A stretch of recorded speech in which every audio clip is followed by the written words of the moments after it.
Assalamualaikum warahmatullahi wabarakatuh. Om Swastiastu, Namo Buddhaya, salam kebajikan, salam Pancasila. Perkenalkan, nama saya Andini Erika Firdausy dari kelas Matematika 2021D dengan NIM 21030201405. Pemirsa yang saya hormati, pada kesempatan kali ini saya akan menjelaskan tentang dinamika Pancasila dalam sejarah bangsa. Pendahuluan Pancasila sebagai dasar dan ideologi negara merupakan kesepakatan politik pada para founding father ketika negara Indonesia didirikan. Namun, dalam perjalanan panjang kehidupan bangsa, Pancasila sering mengalami berbagai deviasi dalam aktualisasi nilai-nilainya. Deviasi pengamalan Pancasila tersebut bisa berupa penambahan, pengurangan, dan penyimpangan dari makna seharusnya. Pancasila yang pada awalnya bersumber dari nilai-nilai yang dimiliki oleh bangsa Indonesia, yaitu adat istiadat dan agama, sebagai sebuah ideologi Pancasila tidak bersifat tertutup atau statis terhadap berbagai perubahan atau pemikiran baru. Pancasila bersifat terbuka atau dinamis yang mampu menyesuaikan dengan berbagai perubahan zaman ataupun pemikiran. Nilai dasar Pancasila dalam sejarah bangsa pada masa Kerajaan Sriwijaya. Yang pertama, sila pertama berarti berdampingannya agama Hindu dan Buddha. Pada sila kedua berarti pengiriman pelajar ke India lewat hubungan keduanya. Pada sila ketiga berarti penerapan konsep kepulauan. Pada sila keempat, kedaulatan yang luas atas Siam dan Semenanjung Melayu. Pada sila kelima, kemakmuran rakyat lewat jalur pelayanan dan perdagangan. Nilai dasar Pancasila dalam sejarah bangsa pada masa Kerajaan Majapahit. Pada sila pertama, berdampingnya agama Hindu dan Buddha dengan damai. Pada sila kedua, hubungannya dengan kerajaan asing Tiongkok, Ayodhya, Champa, Kamboja pada masa Hayam Wuruk. Pada sila ketiga, keutuhan kerajaan khususnya lewat Sumpah Palapa. Pada sila keempat, nilai musyawarah mufakat dalam tatanan pemerintahan. Pada sila kelima, berdirinya kerajaan yang ditopang kesejahteraan rakyat. Perumusan dan pengesahan Pancasila. Yang pertama, kronologi perumusan. Pada 7 September 1944, proses perumusan dan pengesahan Pancasila dimulai sejak Indonesia masih dijajah oleh Jepang. Terlihat dalam sidang Badan Penyelidik, latar belakang dibentuknya Badan Penyelidik. Jepang menderita kekalahan, tekanan dan serangan dari pihak sekutu. Adanya tuntutan dan desakan dari para pemimpin bangsa kepada bala tentara Jepang agar segera memerdekakan Indonesia atau setidaknya diambil tindakan.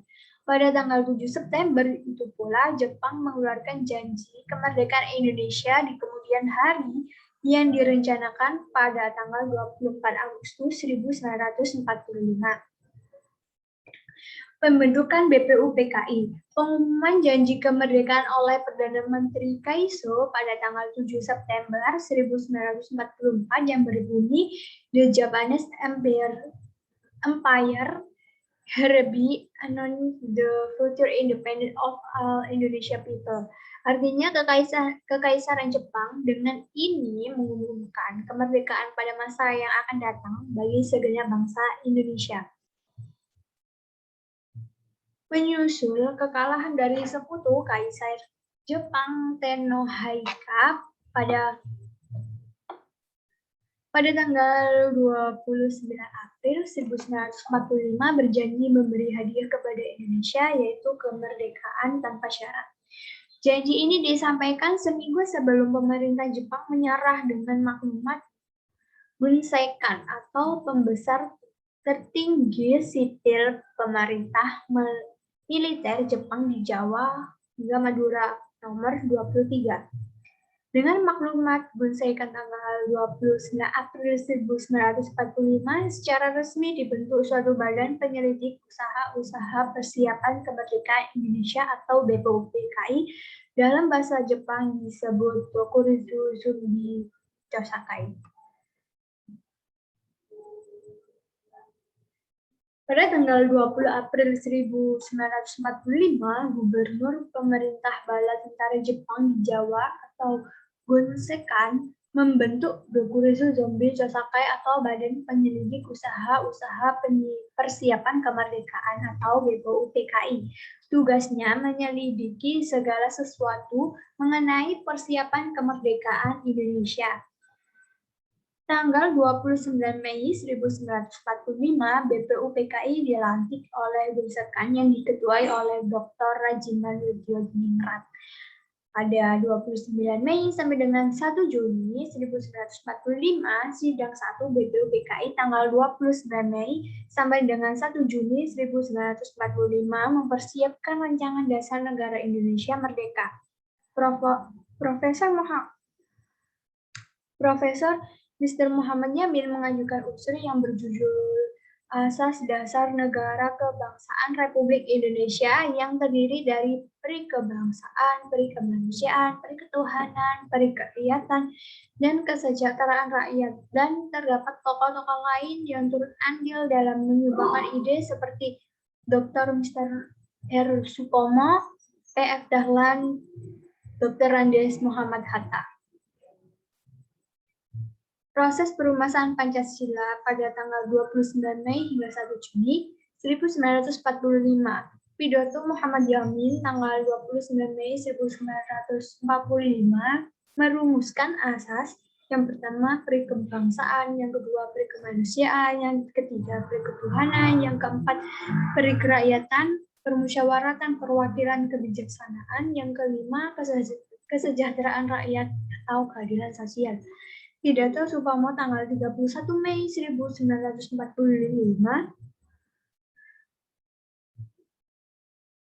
merumuskan dasar-dasar untuk Indonesia Merdeka yang diajukan adalah sebagai berikut. Yang pertama, persatuan, yang kedua, kekeluargaan, yang ketiga, keseimbangan lahir dan batin, yang keempat, musyawarah, yang kelima, keadilan rakyat. Pidato Insinyur Soekarno pada tanggal 1 Juli 1945 dalam sidang BPUPKI mengusulkan 5 prinsip dasar negara, yaitu yang pertama, kebangsaan Indonesia, yang kedua, internasionalisme atau peri kemanusiaan, yang ketiga, mufakat atau demokrasi, yang keempat, kesejahteraan sosial, yang kelima, ketuhanan yang berkebudayaan. Pada tanggal 1 Juni 1945, Insinyur Soekarno berpidato dan mengajukan usul tentang konsepsi dasar filsafat negara Indonesia yang diberi nama Pancasila dengan urutan sebagai berikut. Yang pertama, nasionalisme atau kebangsaan Indonesia, yang kedua, internasionalisme dan atau peri kemanusiaan, yang ketiga, mufakat atau demokrasi, yang kelima, kesejahteraan sosial, yang keenam, ketuhanan hukum dasar yang kemudian dinamakan Piagam Jakarta yang berkebudayaan. Yang terakhir, pada tanggal 1 Juni 1945 dibentuk panitia kecil yang diketuai oleh Insinyur Soekarno sebagai pengganti BPUPKI. Pada 22 Juni 1945, hasil rapat gabungan Himpunan Kebaktian Rakyat Jawa yang kedua, supaya selekas-lekasnya Indonesia merdeka. Yang ketiga, hukum dasar diberi semacam kata pengantar. Yang keempat, BPUPKI terus bekerja sampai terbentuknya hukum dasar. Yang kelima, membentuk panitia kecil penyelidik usul-usul atau perumusan negara. Dan yang terakhir, panitia 9 mengadakan pertemuan di Pegangsaan Timur nomor 56 Jakarta untuk menyusun konsep rancangan Mukaddimah. Rapat Panitia 9 tanggal 22 Juni 1945. Panitia 9 merupakan panitia kecil yang beranggotakan Insinyur Soekarno, Dr. Andes Muhammad Hatta, Mr. A. Maramis, Mr. Muhammad Yamin, Abi Gusno Joseph Jokro Sujoso, Haji Agus Salim, Kiai Haji Ahmad Wahid Hasyim, Abdul Qahar Muzakir, Abdul Subarjo. Pada rapat panitia 9 ini tercapailah mufakat yang dituangkan dalam Piagam Jakarta. Dalam bagian akhir dari naskah Piagam Jakarta ini terdapat rumusan dasar negara sebagai berikut. Yang pertama, ketuhanan dan dengan kewajiban menjalankan syariat Islam bagi pemeluk-pemeluknya. Yang kedua, kemanusiaan yang adil dan beradab. Yang ketiga, persatuan Indonesia. Yang keempat, kerakyatan yang dipimpin oleh hikmat kebijaksanaan dalam permusyawaratan perwakilan. Yang kelima, keadilan sosial bagi seluruh rakyat Indonesia. Proses perumusan Undang-Undang 1945 pada tanggal 10 sampai 16 Juli 1945. Sidang 10 Juli 1945, pembentukan Panitia 9 dan perumusan pembukaan UUD 1945. Pada sidang 11 Juli 1945, pembentukan satu Panitia Perancang Undang-Undang, yang kedua Panitia Pembela Tanah Air atau PETA, yang ketiga Panitia Keuangan dan Perekonomian. Sidang 13 Juli 1945, laporan hasil kerja Panitia Perancang Undang-Undang 1945 dan pembentukan Panitia Penghalus Bahasa.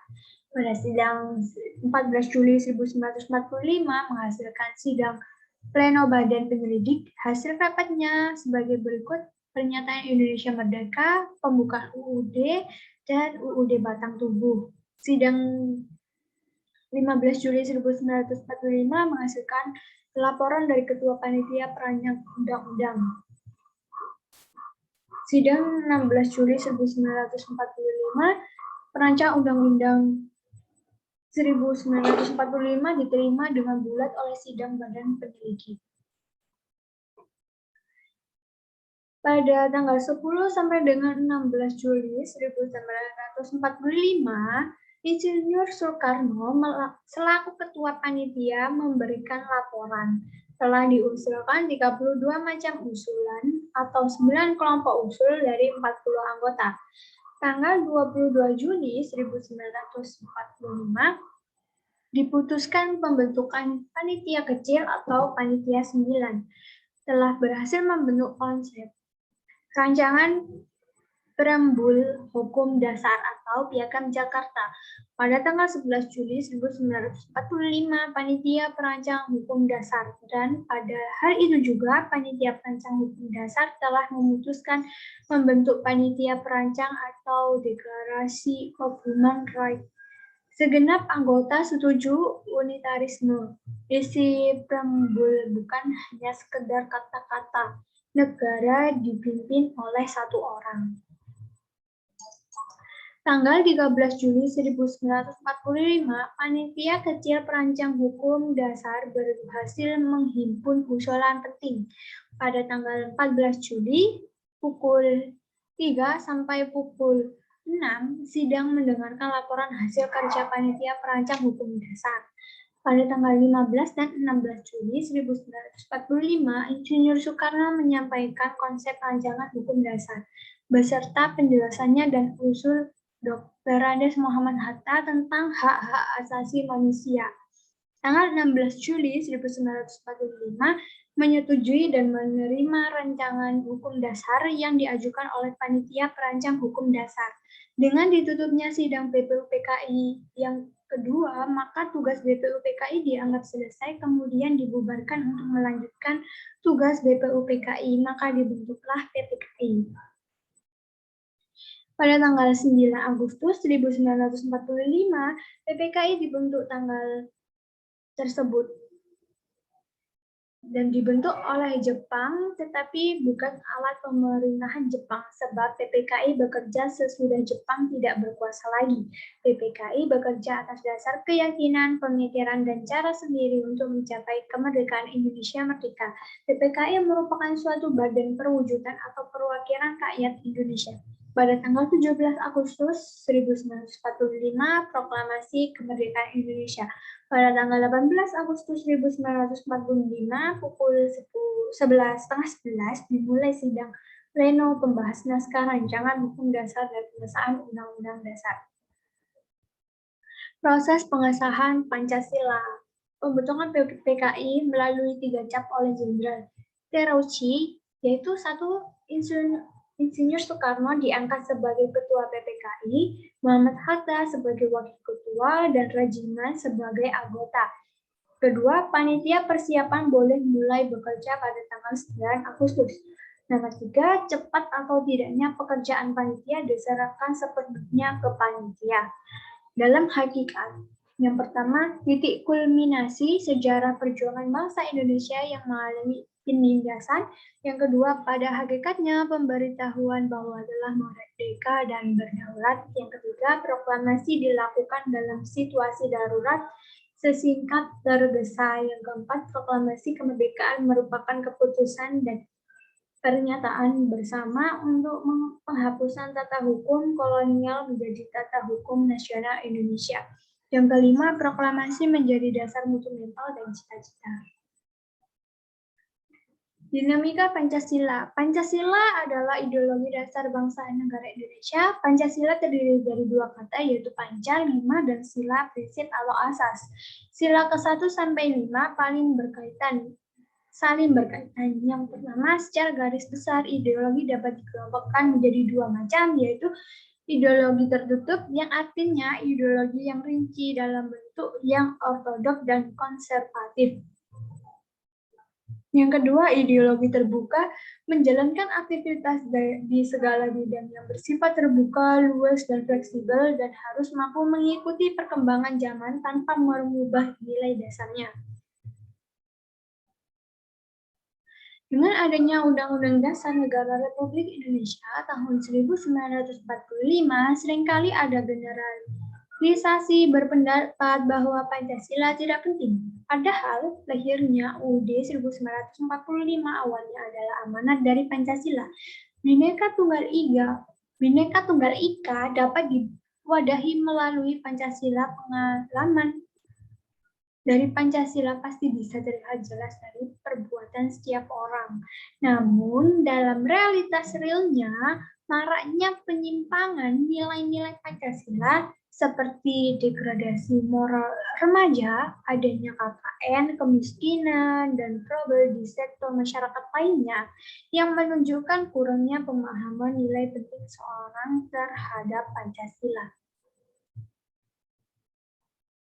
Daftar Pustaka Tim MKWU Pendidikan Pancasila UNESA tahun 2019 Pendidikan Pancasila Penerbit Unesa University Press anggota IKPI nomor 06-0-CTI-97 anggota APPTI nomor 133-KTA-APPTI